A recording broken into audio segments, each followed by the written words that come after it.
حضرت ابو امامہ رضی اللہ تعالی عنہ روایت کرتے ہیں کہ رسول اللہ صلی اللہ علیہ وسلم نے فرمایا، علیکم بقیام اللیل فإنہ دأب الصالحین قبلکم وہو قربۃ لکم الی ربکم ومغفرۃ للسیئات ومنہاۃ عن الاثم۔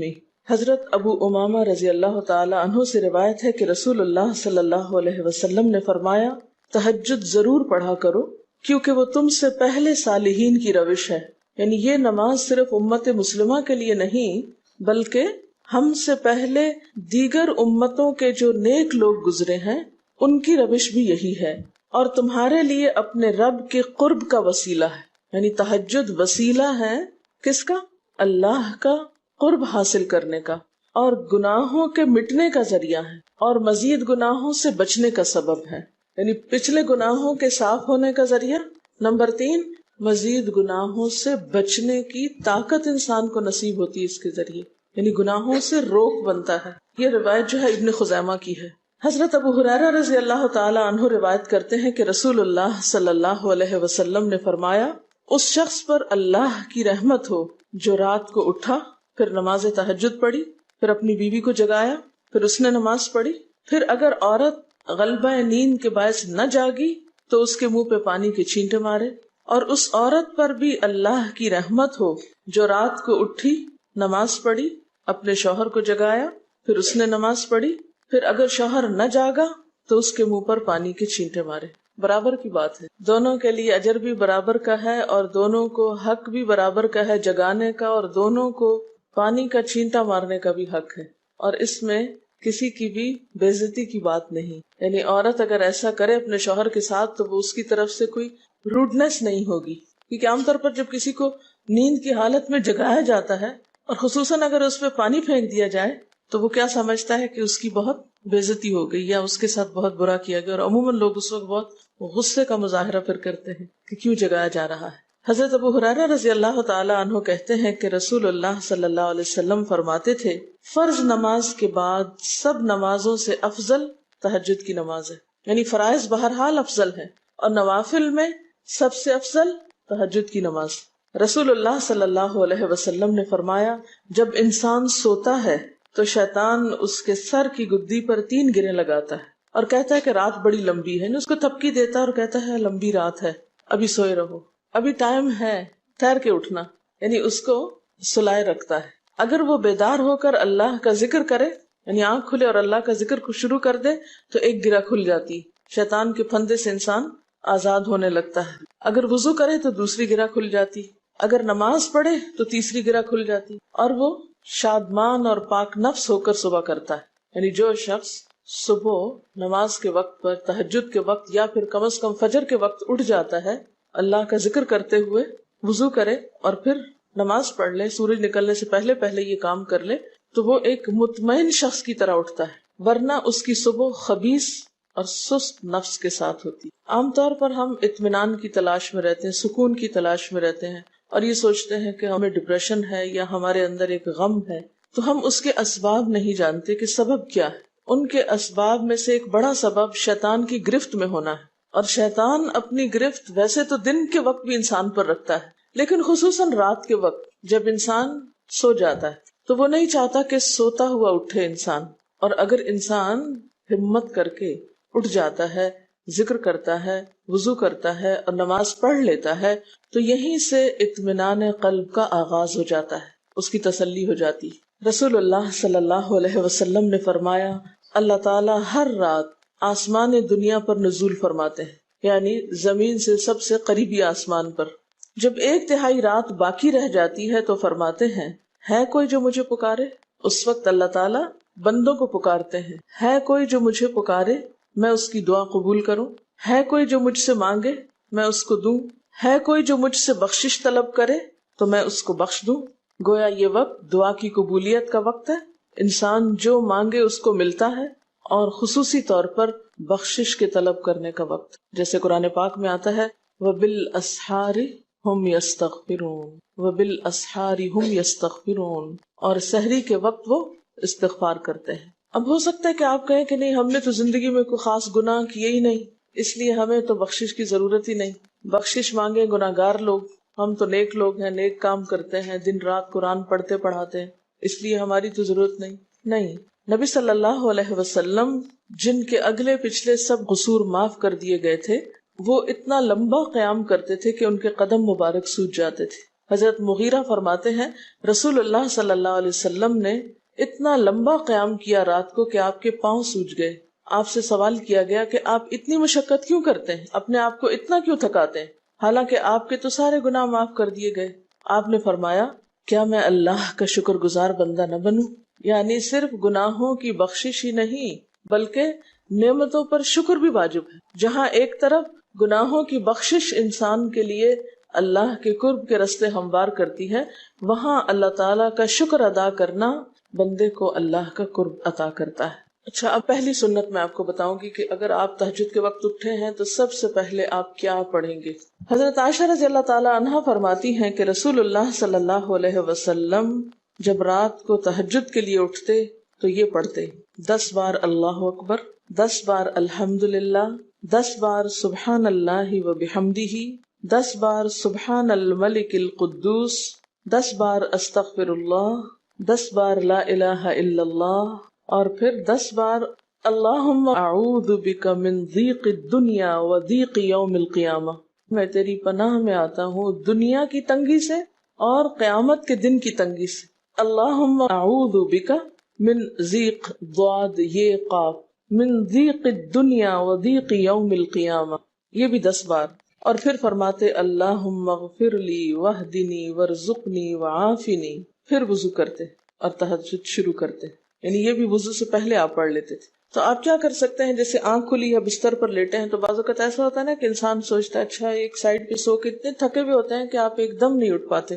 حالانکہ آپ صلی اللہ علیہ وسلم کے نیند سے بیدار ہونے کا طریقہ کیا تھا کہ جب آپ اٹھتے تھے تو یکدم اٹھتے تھے، سستی کے مارے نہیں کہ کبھی ایک طرف لیٹ گئے پھر دوسری طرف سو گئے پھر دائیں طرف پھر بائیں طرف، نہیں، جب جاگنے کا وقت ہوتا تھا تو آپ فوراً اٹھ جاتے تھے۔ لیکن بسا اوقات ایسا ہوتا ہے کہ انسان تھکا ہوا ہوتا ہے، سائڈ بدل کے دوسری طرف کو ذرا لیٹتا ہے، تو یہ لیٹے لیٹے بھی آپ اذکار پڑھ سکتے ہیں، ٹھیک ہے؟ اور یہ سب آپ کو آتے ہی ہوں گے سوائے ایک وہ ذکر کے اللہم اعوذ بک من ضیق الدنیا و ضیق یوم القیامہ، اور ترتیب آپ یاد کر لیں اپنے بیڈ سائڈ ٹیبل پہ یا بیڈ پہ یا کہیں بھی، یہ نوٹس کسی پین کے ساتھ لکھ کے لگا دیں، چپکا دیں، اور جب یاد ہو جائے تو پھر اتار دیں، جب عادت بن جائے تو ہٹا دیں وہاں سے، ٹھیک ہے نا؟ جتنے دن عادت نہیں بنتی اتنے دن اپنے یادداشت کے لیے رکھ لیں۔ اسی طرح نیند سے اٹھ کر لا الہ الا اللہ وحدہ لا شریک لہ لہ الملک ولہ الحمد وہو علی کل شیء قدیر الحمد للہ وسبحان اللہ واللہ اکبر ولا حول ولا قوۃ الا باللہ، یہ بھی پڑھ سکتے ہیں۔ اچھا، ضروری نہیں کہ سب کچھ ایک ہی دن میں پڑھ لیں، یہ بھی آپ کر سکتے ہیں کہ ایک دن میں ایک چیز پڑھ لیں، دوسرے دن دوسری پڑھ لیں، تیسرے دن تیسری پڑھ لیں، ٹھیک ہے نا؟ اور اگر ساری ایک دن بھی پڑھنا چاہیں، دیکھیں وقت کی بات ہے نا، ہو سکتا ہے اس وقت عمر کے اس حصے میں آپ پہ بہت ذمہ داریاں ہوں، آپ یہ سب کچھ نہ پڑھ سکتے ہوں، لیکن زندگی کا ایک ایسا وقت بھی آتا ہے جب انسان بوڑھا ہو جاتا ہے، جب اس کے اوپر باقی ذمہ داریاں کم ہو جاتی ہیں، پھر نیند بھی کم ہو جاتی ہے، پھر زیادہ عبادت کا موقع ملتا ہے۔ تو ایسے میں جب انسان کے پاس عبادت کے لیے وقت اور موقع زیادہ ہو تو پھر یہ ساری چیزیں بھی پڑھ لیں، ٹھیک ہے نا؟ پھر اسی طرح یعنی یہ جو روایت ہے کہ جس میں آپ صلی اللہ علیہ وسلم نے فرمایا جو شخص نیند سے جاگے، اور یہ تہجد کے وقت ہی نہیں، اگر فجر کے لیے بھی آپ اٹھ رہے ہیں تو یہ دعا پڑھ سکتے ہیں، لا الہ الا اللہ وحدہ لا شریک لہ، اور پھر الحمدللہ وسبحان اللہ واللہ اکبر ولا حول ولا قوۃ الا باللہ، پھر کہے اللہم اغفر لی، پھر کیا پڑھے اللہم اغفر لی، یا کوئی اور دعا کرے تو قبول ہوگی، اور اگر وضو کر کے نماز پڑھے تو وہ بھی قبول کی جائے گی۔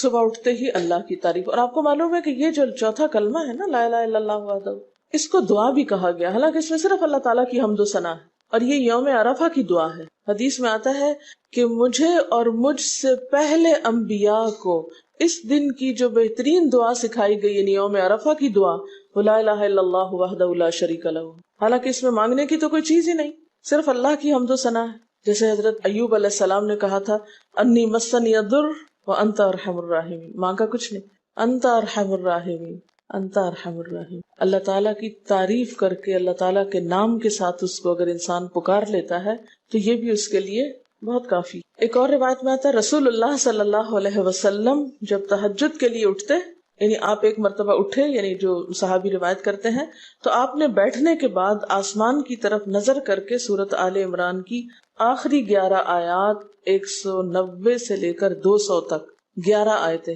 یہ پڑھی، ان فی خلق السماوات سے لے کر بالکل آخر تک. یعنی ضروری نہیں کہ کھڑے ہو کر آپ آسمان کی طرف دیکھیں، آپ اٹھے ہیں، چارپائی پہ بیٹھے ہوئے ہیں، ابھی وضو کے لیے نہیں گئے، بیٹھ کے آسمان کی طرف دیکھ کے پڑھ کے پھر اٹھ سکتے ہیں. اب اس میں آپ دیکھیں نا کہ انسانی نفس کی بھی ایک رعایت ہو جاتی ہے. لیٹے لیٹے آپ نے ایک ذکر پڑھ لیا، بیٹھ کے آپ نے دوسرا پڑھ لیا، پھر آپ وضو کو چلے گئے، تو اس میں وہ جو ایک طبیعت کی کسل مندی ہوتی ہے وہ بھی ساتھ ساتھ اللہ کے ذکر سے دور ہوتی جاتی ہے، اور ایک سٹیپ کے بعد دوسرا سٹیپ لینا بھی آسان ہو جاتا ہے. اچھا، اس میں آپ دیکھیں حکمت کیا ہے کہ آپ صلی اللہ علیہ وسلم نے کیا فرمایا کہ آسمان کی طرف دیکھ کے پڑھا جائے تاکہ اچھی طرح آنکھیں کھل جائیں. تو زبانی یاد کرنے کا مطلب یہ نہیں کہ آپ آنکھیں بند کر کے سوئے سوئے پڑھیں، کیونکہ بعض اوقات ایسا ہوتا ہے نا، آنکھ کھلتی ہے، ذکر شروع کرتے ہیں اور پھر پتہ ہی نہیں چلتا اور ذکر آدھے میں رہ جاتا ہے اور سو چکے ہوتے ہیں. اور پھر اگر آپ کو زبانی یاد نہیں ہوگی نا، دیکھ کے پڑھیں گے تو وہ الماری کی طرف ہی دیکھتے رہیں گے، آسمان کی طرف نہیں دیکھ سکیں گے، تو پھر سنت پوری نہیں ہو سکے گی. اور اسی طرح حضرت ابن عباس روایت کرتے ہیں کہ جب رسول اللہ صلی اللہ علیہ وسلم رات کو تہجد کے لیے کھڑے ہوتے تو اللہ پر تکبیر تحریمہ کے بعد یہ دعا پڑھتے: اللہم لک الحمد انت قیم السماوات والارض ومن فیہن ولک الحمد لک ملک السماوات والارض ومن فیہن ولک الحمد انت نور السماوات والارض ولک الحمد انت ملک السماوات والارض ولک الحمد انت الحق ووعدك الحق ولقاؤك حق وقولك حق والجنة حق والنار حق والنبيون حق ومحمد صلی اللہ علیہ وسلم حق والساعة حق اللهم لك أسلمت وبك آمنت وعليك توكلت وإليك أنبت وبك خاصمت وإليك حاكمت فاغفر لي ما قدمت وما أخرت وما أسررت وما أعلنت أنت المقدم وأنت المؤخر لا الہ الا انت. الہی تیرے ہی لیے ہے ساری تعریف، زمین و آسمان اور جو کچھ ان میں ہے سب کو تو ہی قائم رکھنے والا ہے. تیرے ہی لیے ہے ساری تعریف، زمین و آسمان اور جو کچھ ان میں ہے اس سب کی بادشاہی تیرے ہی لیے ہے. تیرے ہی لیے ہے ساری تعریف، تو ہی روشن کرنے والا ہے زمین و آسمان کو، تیرے ہی لیے ہے ساری تعریف. تو ہی بادشاہ ہے زمین و آسمان کا، تیرے ہی لیے ہے ساری تعریف. تو حق ہے، تیرا وعدہ حق ہے، تیری ملاقات حق ہے، تیرا کلام حق ہے، جنت حق ہے، جہنم حق ہے، تمام انبیاء حق ہیں اور محمد صلی اللہ علیہ وسلم حق ہیں، قیامت حق ہے. الہی میں تیرے سامنے جھک گیا، میں صرف تیرے ساتھ ایمان لایا، میں نے صرف تجھی پر بھروسہ کیا، میں نے صرف تیری طرف رجوع کیا، صرف تیری ہی مدد سے دشمنوں سے جھگڑتا ہوں، میں نے صرف تجھے ہی اپنا حاکم مانا. سو تو میرے اگلے پچھلے اور ظاہر و پوشیدہ اور جنہیں تو مجھ سے زیادہ جانتا ہے سارے کے سارے گناہ معاف کر دے. تو ہی آگے کرنے والا ہے، تو ہی پیچھے ڈالنے والا ہے، تیرے سوا کوئی سچا معبود نہیں ہے. یہ جو دعا استفتاح ہے تہجد کے وقت کی، یہ باہر نہیں نماز کے اندر پڑھنے کی دعا ہے. ہم دعا مانگتے ہیں اللہم اجعلنی لک ذکارا لک شکارا. ان دعاؤں کے پڑھے بغیر ذکار کیسے بن سکتے ہیں؟ ذکار کا صیغہ تو فعال کے اوپر ہے نا، بہت زیادہ ذکر کرنے والا. والذاکرین اللہ کثیرا والذاکرات.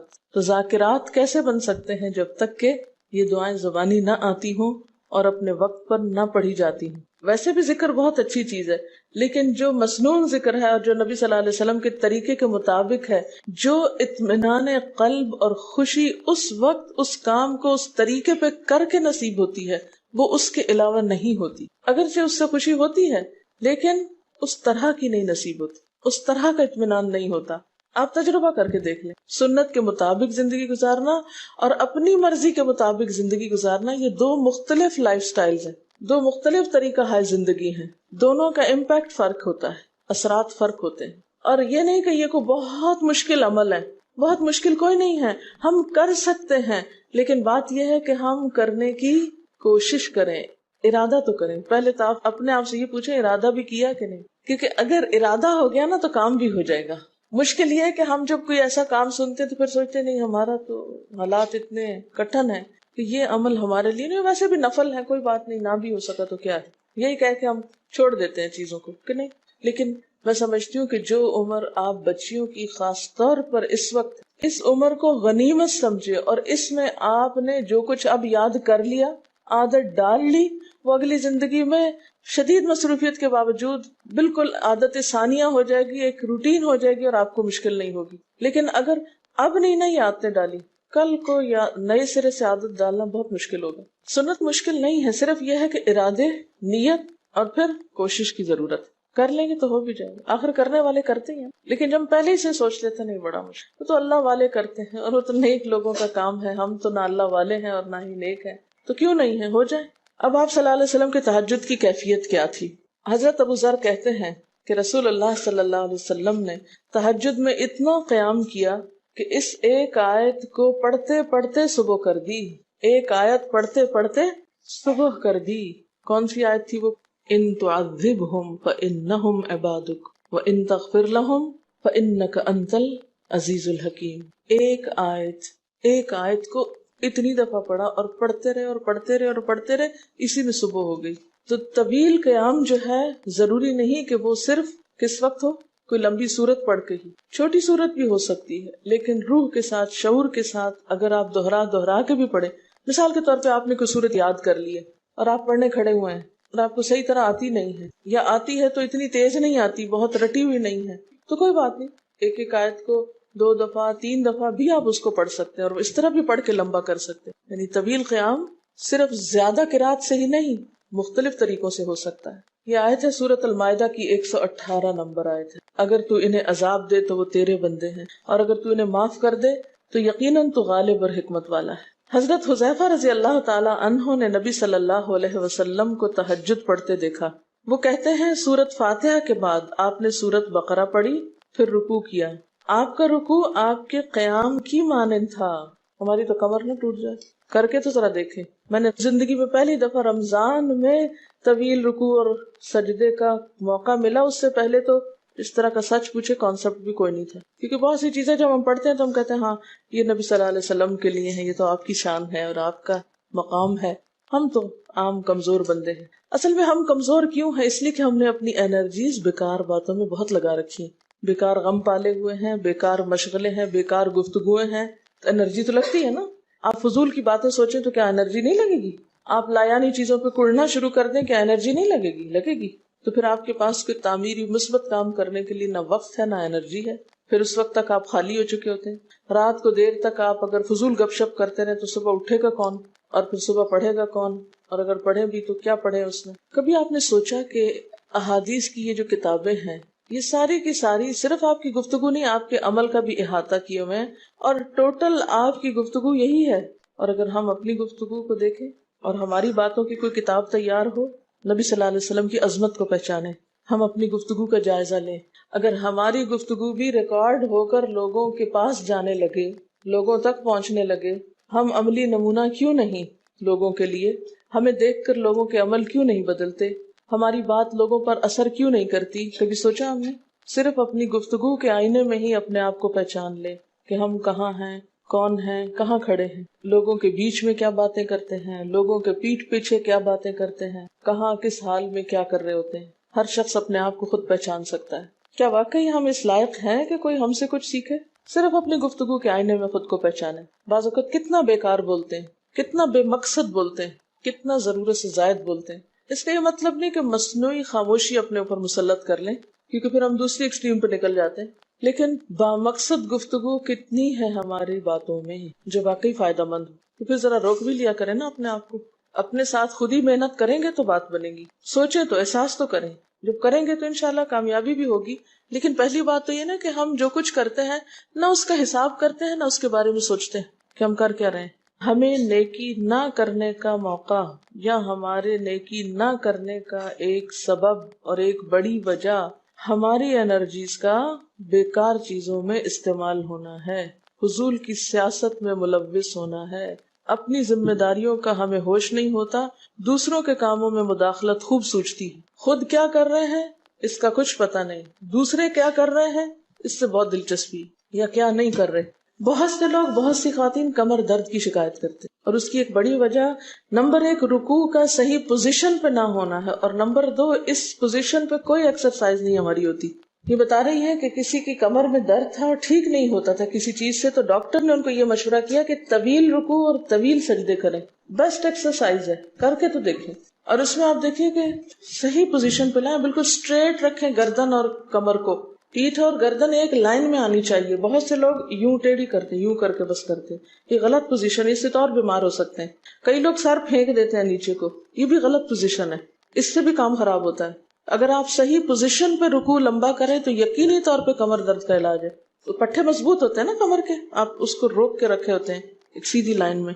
2 فیٹ کے درمیان کا فاصلہ بھی بہت معتدل رکھیں، نہ تو بہت قریب رکھیں اور نہ بہت کھلا رکھیں، بالکل معتدل، جس میں آپ آرام سے سکون سے کھڑے ہو سکیں اور آپ کا بیلنس قائم رہے۔ بیلنس کو قائم کرنا بے حد ضروری، ٹھیک ہے۔ حضرت حذیفہ نے نبی صلی اللہ علیہ وسلم کو تہجد پڑھتے دیکھا، وہ کہتے ہیں کہ سورۃ فاتحہ کے بعد آپ نے سورۃ بقرہ پڑھی، پھر رکوع کیا، آپ کا رکوع آپ کے قیام کی مانند تھا، یعنی جتنا لمبا قیام تھا اسی طرح رکوع تھا، پھر آپ نے رکوع سے سر اٹھایا اور کھڑے ہو گئے، اور آپ کا قوما یعنی رکوع کے بعد اٹھنے کا وقت بھی کافی طویل تھا۔ ہم تو بعض اوقات اٹھ کے کھڑے نہیں ہوتے کہ نیچے چلے جاتے ہیں، تو وہ بھی طویل تھا۔ صرف 2 رکعتیں بھی آپ ایسی پڑھ لینا کافی، اگر عام دنوں میں نہ پڑھی جائے تو ویکینڈ پہ پڑھ لیں۔ ہمارا تو ویکینڈ پہ لمبا سونے کا پروگرام ہوتا ہے نا، تو چلے دوبارہ سو جائیں، لیکن ہفتے میں 1 دفعہ کر لیں، اگر روز نہیں بھی کر سکتے 2 دفعہ کر لیں، ٹوائس اے ویک کر لیں۔ پھر آپ کا سجدہ آپ کے قومے کی مانند تھا، یعنی جتنا آپ کھڑے ہوئے تھے اتنا آپ پھر سجدہ کیا۔ آپ دونوں سجدوں کے درمیان اپنے سجدے کی مانند بیٹھے تھے، یعنی 2 سجدوں کے بیچ میں بھی آپ اتنی دیر بیٹھے جتنی دیر آپ نے سجدہ کیا تھا۔ پس آپ نے 4 رکعتوں میں سورۃ بقرہ، آل عمران، نساء اور المائدہ پڑھی۔ ہمیں اگر خود نہیں بھی آتی اور کوئی پڑھانے والا اتنی لمبی 1 دفعہ بھی تراویح کوئی پڑھا دے یا کوئی نفل پڑھا دے تو ہم دوسری دفعہ اس کے پاس نہ پڑھیں۔ تقریباً 7.25 پارے بنتے ہیں، جس کو ایک منزل کہا جاتا ہے۔ ایک دن کے تہجد میں آپ نے اتنا پڑھا، اور یہ تو قرآن کی قرات تھی، لیکن بیچ کے وقفوں میں تسبیحات اور اللہ کی تعریف اور حمد و ثنا اور ذکر، یہ آپ پر بس تھا۔ یہ وہی کر سکتا ہے جس کو واقعی اللہ سے حقیقی محبت ہو، صرف دعوے کی حد تک نہیں۔ میں کہتی ہوں چلے روزانہ نہ صحیح، ہفتے میں 1 بار، ہفتے میں نہیں، مہینے میں 1 بار، مہینے میں نہیں تو سال میں، رمضان میں، کسی موقع پر کچھ تو اللہ سے تعلق آئے، کچھ تو قرب پائیں۔ ہر شخص کے بس میں نہیں کہ ہر روز ایسی عبادت کرے، کیونکہ اللہ کے رسول صلی اللہ علیہ وسلم کا بہرحال مقام کچھ اور تھا، لیکن کچھ شوق، کچھ حسرت، کچھ تو دل میں ہونا ہی چاہیے، کوئی نیت، کوئی ارادہ، کوئی عزم، اور پھر اس کے لیے کوشش۔